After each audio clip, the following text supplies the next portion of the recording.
This device produces jet of air through these nozzles. Switching it on, I will place balls over these jet of air.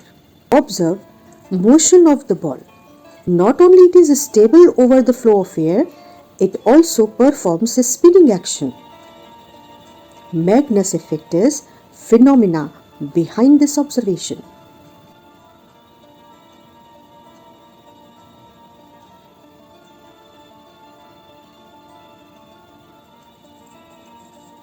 Observe motion of this cylinder made of paper. When it rolls down, instead of falling down like a normal projectile, it is deflected from its path and it moves inward. This is due to Magnus effect. Let us understand it.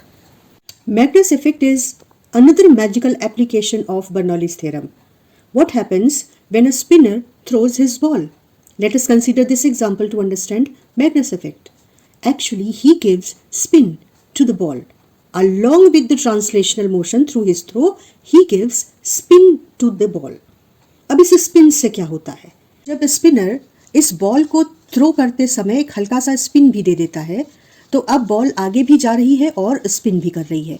और जो हवा है वो इसके respect में, अगर ball right direction में जा रही है तो हवा इसके रिस्पेक्ट में लेफ्ट डायरेक्शन में जा रही है। तो अब बॉल आगे भी जा रही है और इस तरीके से रोटेट भी कर रही है अपने एक्सिस के अराउंड।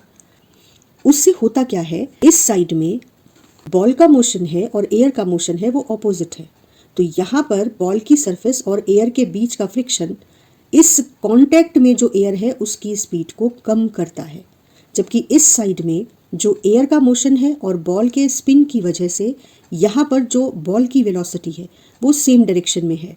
तो बॉल के और एयर के बीच का सरफेस का फ्रिक्शन उसको अपने साथ ड्रैग करता है, खींचता है और इस साइड के एयर की जो कांटेक्ट में लेयर है उसकी वेलोसिटी को, स्पीड को बढ़ा देता है। इसकी वजह से एयर का फ्लो बॉल के दोनों साइड में कुछ ऐसा दिखता है। जो ये एयर है वो ड्रैग की वजह से हायर स्पीड पे आ जाती है और इस साइड की एयर का जो लेयर है वो लोअर स्पीड पे आ जाता है। तो बर्नौलीज़ थ्योरम क्या कहता है कि जहाँ पर स्पीड बढ़ गई वहाँ प्रेशर ड्रॉप कर जाएगा और जहाँ पर स्पीड कम है वहाँ पर हायर प्रेशर रहेगा। इसकी वजह से जो ये साइड है वो हाई प्रेशर जोन है और इस पर इस तरफ फोर्स लगाता है, जबकि ये लो प्रेशर जोन है। तो net force on the ball is towards this side और इसकी वजह से क्या होगा कि चलते चलते ये बॉल अचानक इस फोर्स की वजह से डिफ्लेक्ट हो जाएगी अपने पाथ से। तो जो प्रेडिक्शन बैट्समैन कर रहा है कि बॉल लाइक अ प्रोजेक्टाइल यहाँ इस डायरेक्शन में आ रही है, इस additional interference of the forces की वजह से बॉल अपने तय पाथ पर चलते हुए अचानक टूवर्ड्स दिस साइड डिफ्लेक्ट कर जाएगी। स्पिनिंग का ये एक्शन आपने अभी जो हम लोगों ने एक्सपेरिमेंट किया उसमें भी देखा। उस एक्सपेरिमेंट में बॉल स्पिन भी कर रही थी और जेट के ऊपर स्टेबल भी थी। वहाँ पर भी मैग्नस इफेक्ट ही लग रहा था। कैसे?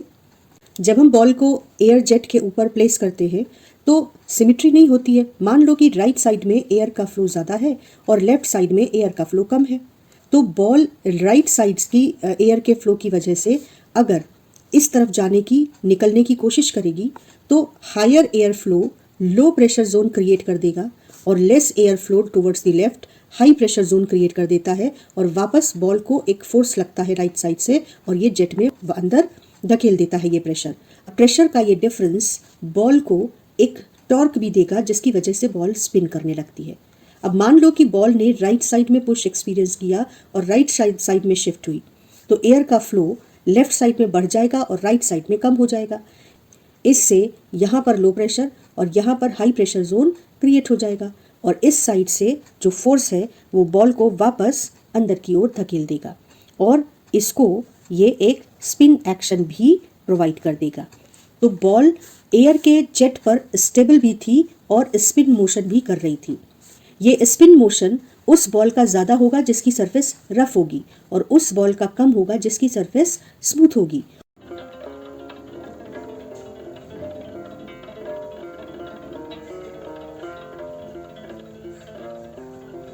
और इसी वजह से जो पिंक बॉल है उसमें आप स्पिनिंग एक्शन कम देखोगे और वाइट बॉल की सरफेस ज़्यादा रफ थी तो स्पिनिंग एक्शन भी ज़्यादा था।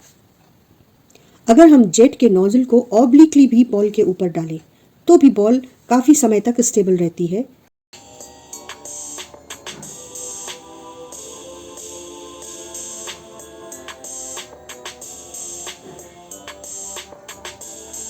तो ऐसा क्यों हुआ? देखो, जब ऑब्लिकली हम जेट को डालते हैं एयर के इस बॉल पर, बॉल तब भी स्टेबल रहती है, क्योंकि अगर ग्रेविटी इसको नीचे खींचती है और ये जेट से शिफ्ट होना चाहे तो इधर एयर फ्लो बढ़ जाता है और इधर एयर फ्लो कम हो जाता है। तो ये लो प्रेशर और ये हाई प्रेशर जोन बन जाता है, और ये हाई प्रेशर ग्रेविटी को बैलेंस कर लेता है और बॉल को नीचे गिरने से रोक लेता है। इसी वजह से ऑब्लिक इंसिडेंस पर भी एयर जेट बॉल को बैलेंस किए रहता है ग्रेविटी के अगेंस्ट। तो बॉल की एयर जेट से के ऊपर बैलेंस होने और स्पिन मोशन करने की ये जो ऑब्जर्वेशन है, इसके पीछे मैग्नस इफेक्ट है। मेरे नोट्स आप मेरे टेलीग्राम चैनल पर इस लेसन के कंप्लीट होने पर मैं अपलोड कर दूंगी और आप वहां से डाउनलोड कर सकते हैं। चैनल का लिंक यहाँ भी फ्लैश हो रहा है और डिस्क्रिप्शन बॉक्स में भी दे दूंगी।